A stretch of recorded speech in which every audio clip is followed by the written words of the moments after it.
eu tenho dito que a cada mentira que vierem aqui falar, eu vou falar 10 verdades sobre aqueles que vêm aqui com má fé, muitas vezes, e espalhando inverdades para ser elegante. Eu digo isso, senhor presidente, pelo seguinte: eu não vou me meter a falar de economia porque não sou versado na área. Vou apenas apresentar alguns recortes que saíram dos manuais e dos relatórios contábeis do Tribunal de Contas, dessa casa e mesmo na imprensa.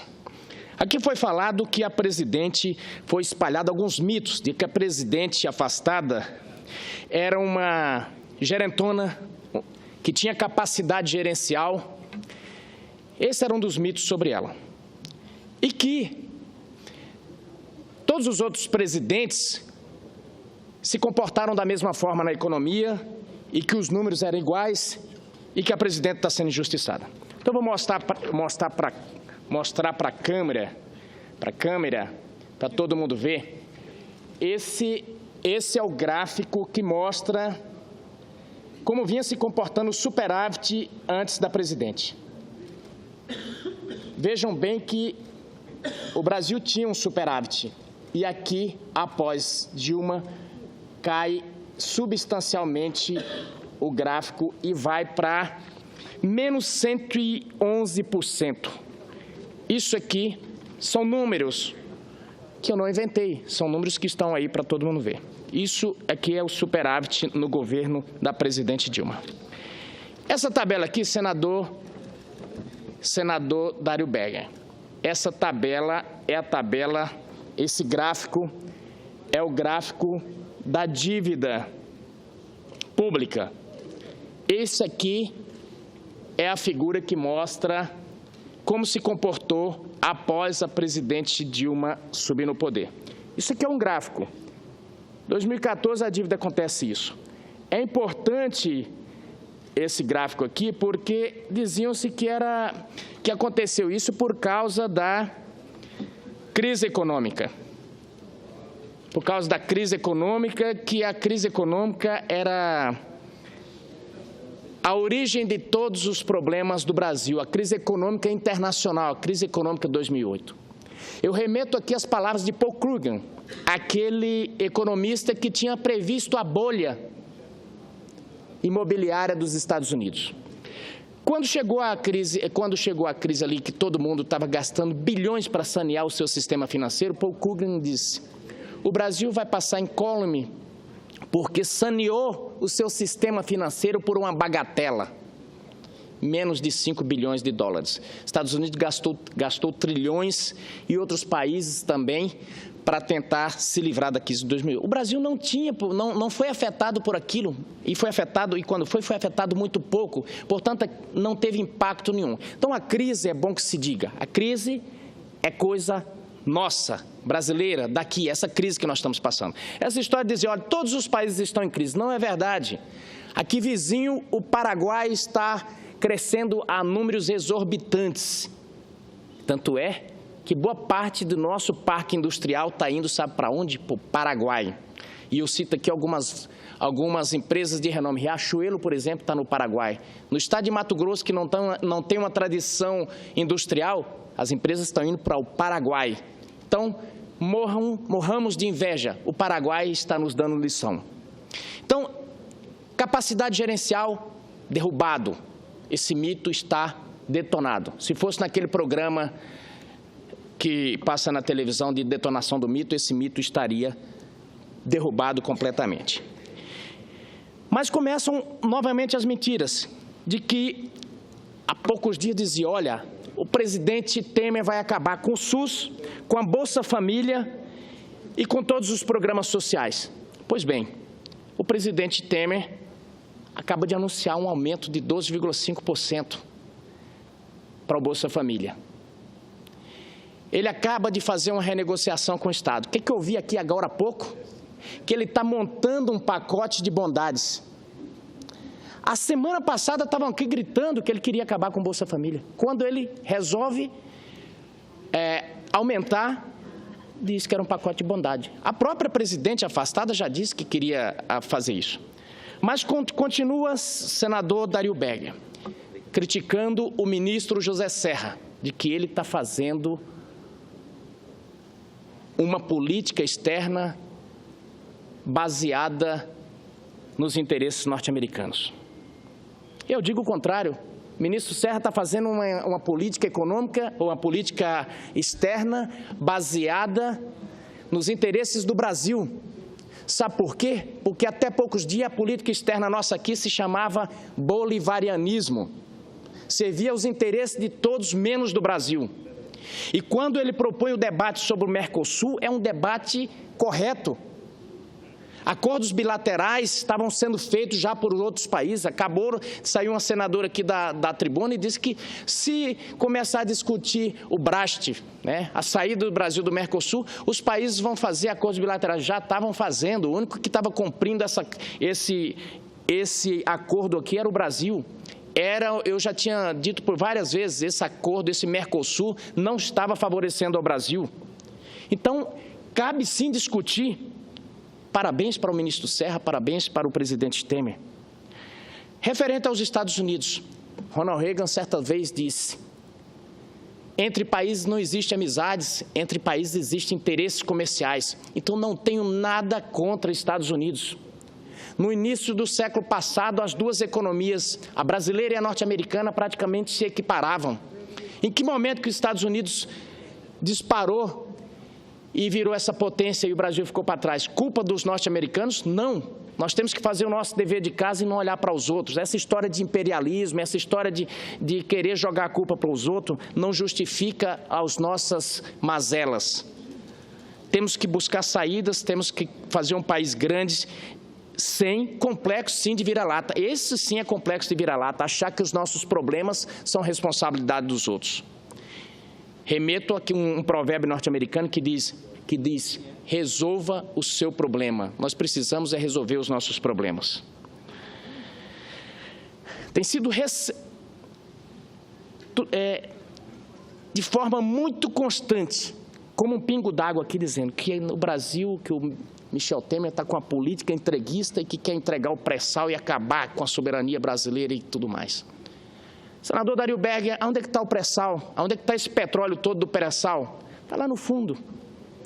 O que foi proposto aqui é tão somente liberar a Petrobras da obrigação de ter que participar de todos os poços. Aliás, tiram uma trava da Petrobras, está se querendo ajudar. Mas aí o discurso ideológico e o discurso para tentar destruir o outro lado vem à tona toda hora.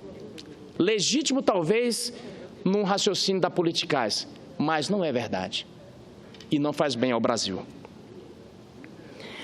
Foi feito um discurso essa semana aqui, extremamente nacionalista, que estão querendo acabar com a soberania nacional porque vão abrir 100% do capital, vão abrir para 100% ao capital estrangeiro a aviação brasileira.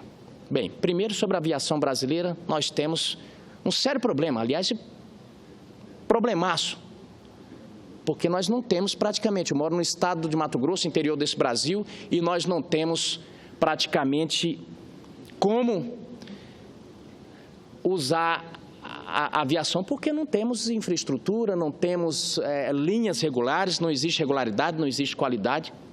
É um desafio, então nós precisamos falar sobre aviação, sim. Precisamos falar sobre abertura de capital. E fez certo o presidente Temer em não abrir totalmente agora ao capital estrangeiro para discutirmos e fazermos um processo robusto. Mas já tinham antecipado tudo. Agora eu quero lembrar, e onde que está a mentira? A mentira está pelo seguinte, foi colocado como se fosse Michel Temer que tinha mandado a medida provisória. Quem tinha mandado a medida provisória tinha sido a ex-presidente Dilma, que tinha mandado com 49%. No meio do caminho, um deputado fez uma emenda para que fosse aberto 100% ao capital estrangeiro. Mas fizeram um pandemônio aqui. Então, o objetivo é só desconstruir, destruir. E é difícil quando se faz política dessa forma.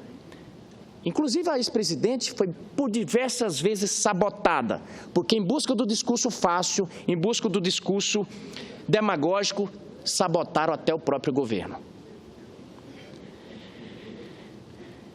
Também estão falando aqui sobre privatização, como se fosse o Michel Temer que tivesse inventado privatização.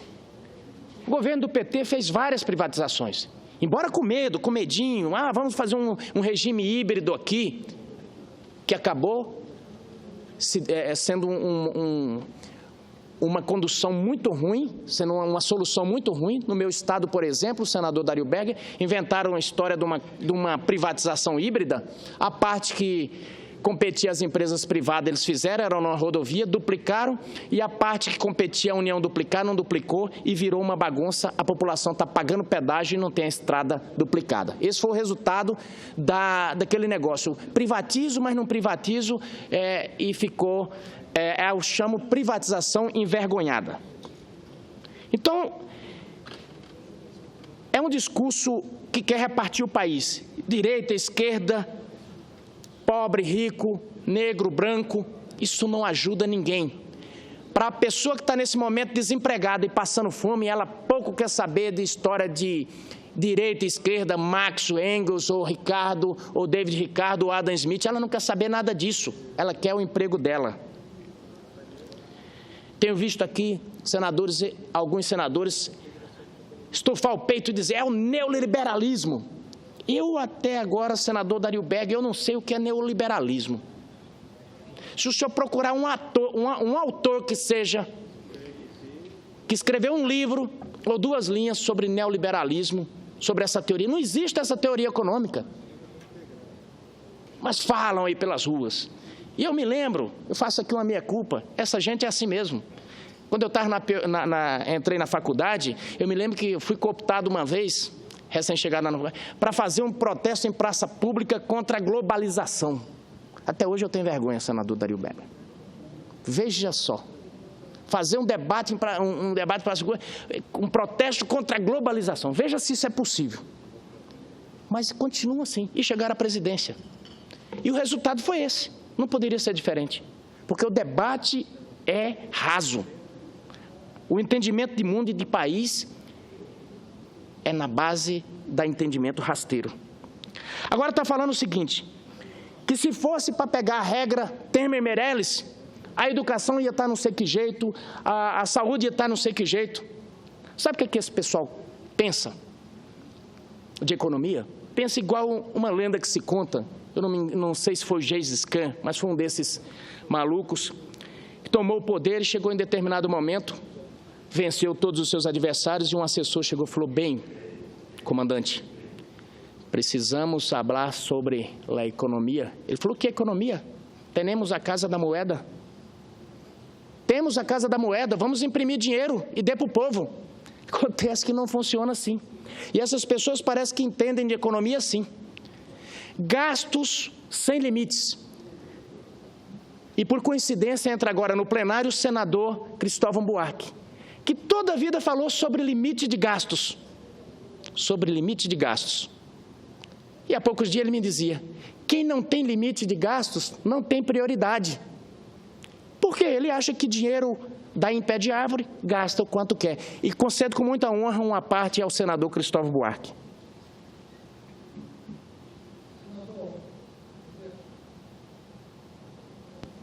Senador Medeiros, eu estava assistindo o seu discurso antes de chegar aqui e vim correndo porque eu queria dar uma parte mais longa até, sobre diversos dos assuntos que o senhor tem falado. Vou me concentrar nesse, dos limites de gasto, senador Dário. Não tenha dúvida que se o Brasil tivesse uma regra como essa, da PEC, que regula o limite de gasto, o teto, desde 88, o Brasil estaria muito melhor, inclusive politicamente. Essa casa aqui, se tivesse que ter debatido prioridades, colocar dinheiro aqui, tem que tirar daqui, era outro clima de debate, de propostas. Mas nós nos acostumamos ao longo do tempo com a irresponsabilidade. Oferecemos tudo a todos, como o senhor estava dizendo. E, no fim, quem paga a conta? O país inteiro, as próximas gerações, sob a forma da dívida, que tem que pagar, sob a forma da inflação, que rouba. Nós inventamos no Brasil, na política, a ideia de que não precisa respeitar a aritmética. Você coloca 2 bilhões para um determinado gasto, 3 bilhões para outro gasto, mas só tem 4. Aí você diz 2 mais 3 igual a 4. 2 mais 3 igual a 5. Se não tiver 5 para pagar o 2 mais 3, vem a inflação. A inflação é simplesmente dizer, a partir de agora, 5 só vale 4. Mas, senador Cristóvão, é porque o senhor não contava com as pedaladas. É isso. As pedaladas são forma de você dizer 2 mais 3 igual a 5, porque a gente joga para o ano seguinte. Porque a gente não paga agora, mas vai ter que pagar depois. Como qualquer pessoa, quando pega dinheiro emprestado, tem que pagar. O teto vai trazer a realidade para o debate político na hora de fazer o orçamento. As pessoas estão vendo a vantagem disso para não ter inflação. Mas mais importante é a vantagem disso para formar a cabeça do brasileiro. Ontem eu recebi, senador Telmário, uma quantidade de estudantes aqui. E eles vieram dizer que com esse teto vai faltar dinheiro para a educação. Não vai poder aumentar os gastos para a educação. Eu disse, claro que vai poder aumentar, aí vai ter que tirar de algum lugar. Mas isso não é certo. E aí eu disse para eles, estava presidente da Uni comigo, até aqui, se eu quisesse colocar mais 20% para a educação, vocês apoiavam, né? Agora eu vou botar 20%, quero que vocês apoiem. Mas eu quero que vocês apoiem também o lugar de onde eu vou tirar esses 20%. Está entendendo? Agora, esse é o problema. Nós, chamadas esquerdas, não queríamos brigar para tirar de ninguém. Queríamos dar.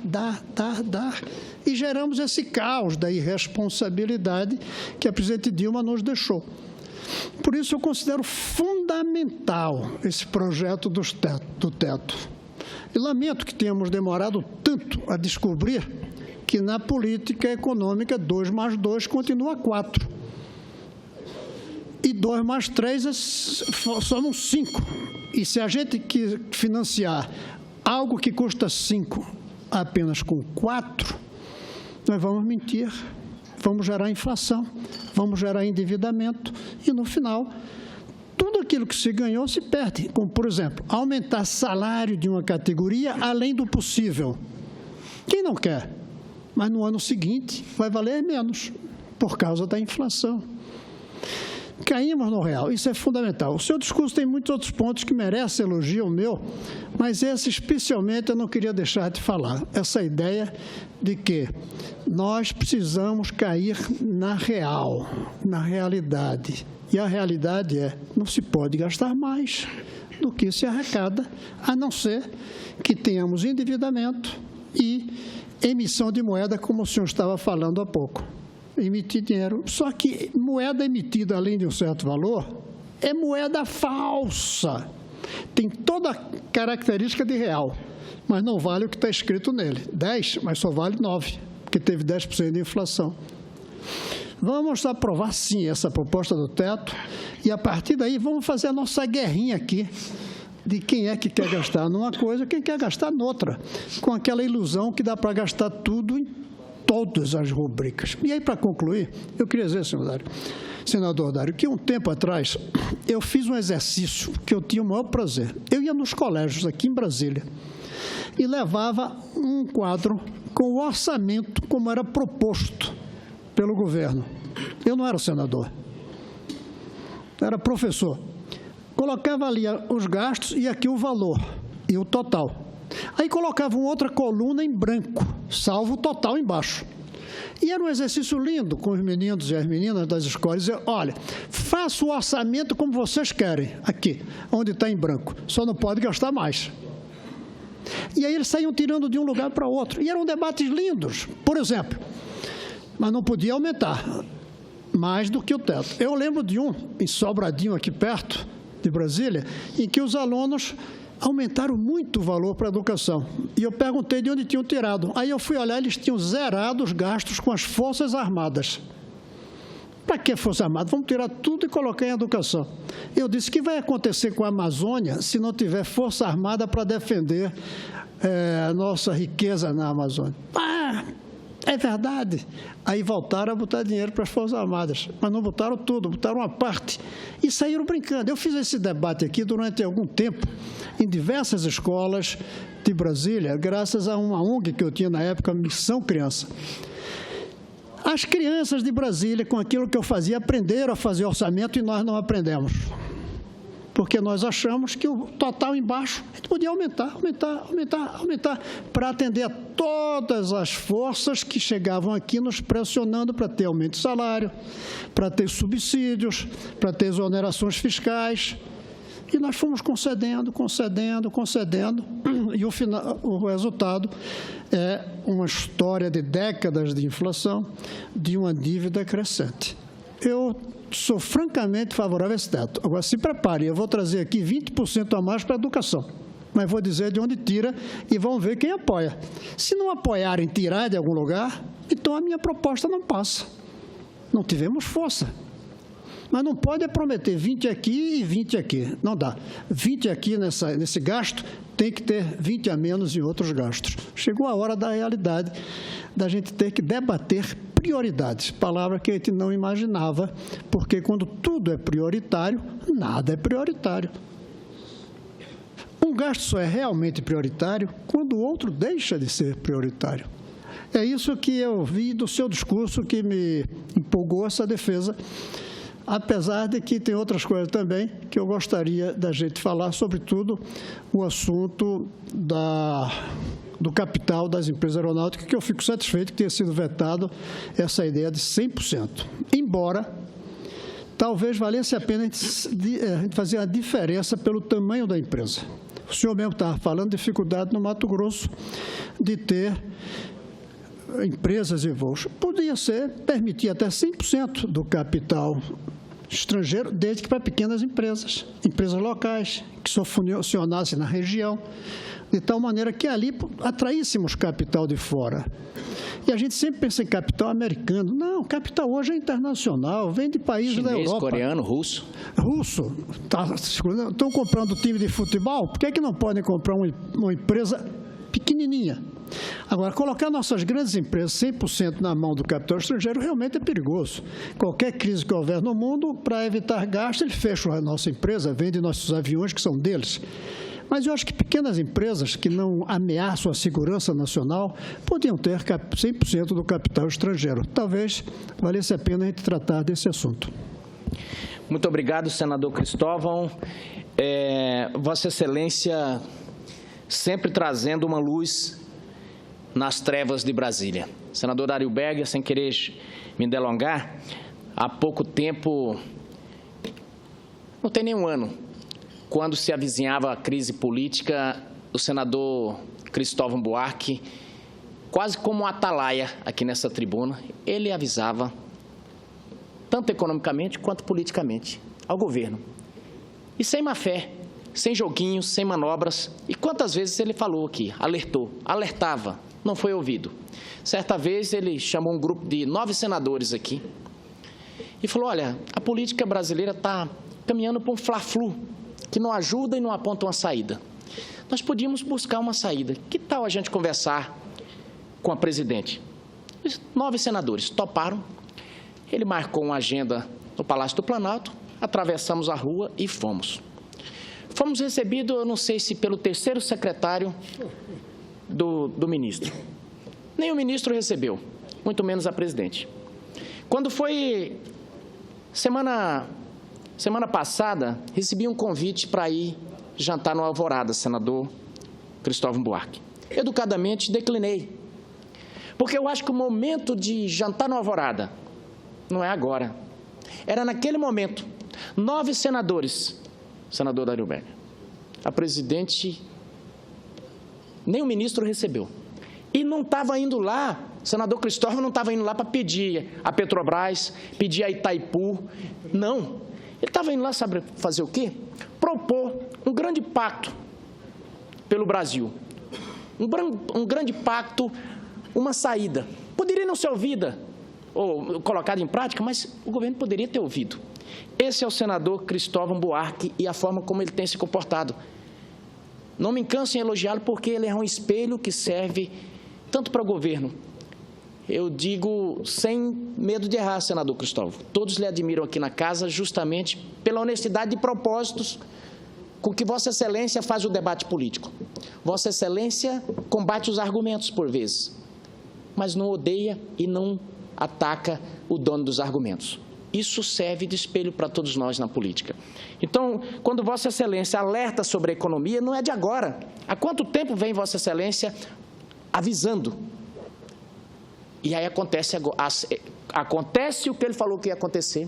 E aí criam falácias, senador Dario Berger, que foi desvio de finalidade de Eduardo Cunha, que é o golpe de não sei o quê, que é os Estados Unidos. Não. Foi a ingerência, foi a falta de cuidado com a administração. Os números não mentem, estão aqui. E, para finalizar, senador Dario Berger, nós estamos na comissão de impeachment praticamente finalizando, saiu uma perícia. Fizeram a perícia, a defesa fez a perícia e foi feita a perícia pela comissão aqui do Senado. A perícia testou tudo que o manual, tudo que a peça do Tribunal de Contas tinha falado sobre os crimes de responsabilidade da presidência. Mas saíram doidos gritando, dizendo que a perícia do Senado tinha inocentado a presidente. Não. A perícia não cabia dizer se havia dolo ou não. A perícia não cabia dizer se tinha assinatura da presidente ali ou não, porque não havia como ter assinatura da presidente, porque o crime das pedaladas foi igual a você utilizar o cartão de crédito, além do limite, a utilizar o limite do cartão de crédito e não pagar. Foi isso, a presidente simplesmente deixou de pagar. Então, não tinha como ter a assinatura dela. Agora, o ato é dela. O Plano Safra, ele é feito com pompa e circunstância, um ato jurídico perfeito, com presença de ministros, de parlamentares, e a presidente lança o Plano Safra. É um ato de governo. Nós não estamos na Inglaterra, onde a rainha da Inglaterra pode fazer cerimônias, mas quem responde administrativamente é o primeiro-ministro. Não, nós estamos diante do regime presidencialista e a presidente é responsável por seus atos. Nós estamos julgando isso. Agora, a presidente, nesse momento, sai por causa de atos do seu governo. Então, finalizando, senador Dario Berger, todas essas falácias, todas essas mentiras que estão fazendo aqui, é o seguinte, eu já percebi da seguinte forma: se o Temer ri, ele é criticado aqui porque riu. Se não ri, ele é criticado porque não riu. Esse está sendo o discurso que eu estou vendo aqui. É um discurso que tem apenas uma estratégia: desconstruir. E eu já vejo que começa a ser um discurso quase que de ódio. Sabe por quê? Porque surge uma luz no horizonte. As pessoas já começam a ver que a economia começa a ganhar credibilidade mundo afora. Os indicadores já começam a sinalizar. E isso eu sinto que irrita. A competência irrita. Eu sinto a irritação que as pessoas têm ali na comissão contra a doutora Janaína Pascoal e contra o nosso relator, o senador Antônio Anastasia, porque a competência, ela realmente, às vezes, irrita aqueles que não querem que tenha sucesso. Então, quero agradecer Vossa Excelência pela tolerância com o tempo e dizer que cada vez, para cada mentira que vierem dizer aqui, eu virei aqui à tribuna dizer 10 verdades. Muito obrigado.